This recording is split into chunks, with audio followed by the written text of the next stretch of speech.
Welcome to New Orleans. We're counting down to the Sugar Bowl. I'm Barry Tramel, along with old pal Tommy Deas, sports editor of the Tuscaloosa News. And on Thursday night in the Superdome, it's an Oklahoma-Alabama Sugar Bowl.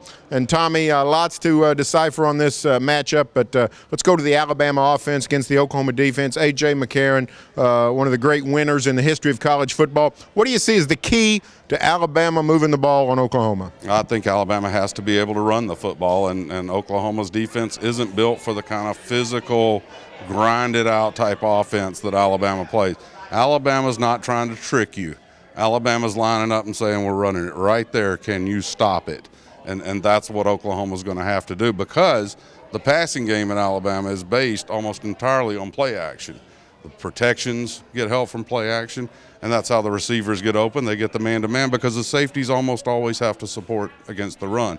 So that's Oklahoma's challenge, is to somehow take away that running game. Of course, the Sooners have gone to the 3-4 this season. That's in response to the spread offenses of the Big 12. It's worked very well. The Oklahoma defense much improved. However, Alabama's not into the spread. Alabama, as Tommy said, is into smash-mouth football. Sooners have admitted they're going to have to beef up. They're going to have to make some personnel changes. They're going to have to do some things they haven't been doing. You've been following the Sooners all week. What did you hear when you heard the Sooners talking about their defense? Well, I think they are conceding that they can't line up with the normal personnel and the normal way they play football and stop Alabama, because Alabama's built to attack that kind of defense. So they are making some concessions. They certainly seem confident, and I will share this. Last year, even though Notre Dame beat Oklahoma at the BCS championship game, I walked out of press conferences thinking, is that really a big-time college football team? Their safety looked like he could have played shortstop at Alabama. Oklahoma has some athletes. They look like a real college football team. So the athleticism's there. The speed's there. Is the strength there to meet Alabama at the point of attack and hold that line? Of course, as we said, it's going to be the swan song for A.J. McCarron, a two-time national championship quarterback.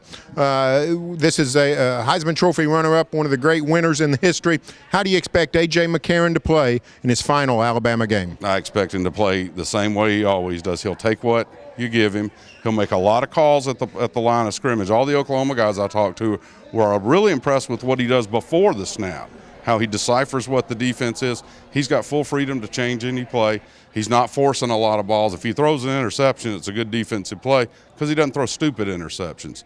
So I think A.J. will manage the game like he does, and if Alabama does get the running game going, he'll be looking deep to Amari Cooper, because they've also got the explosive over-the-top passing game. Well, great.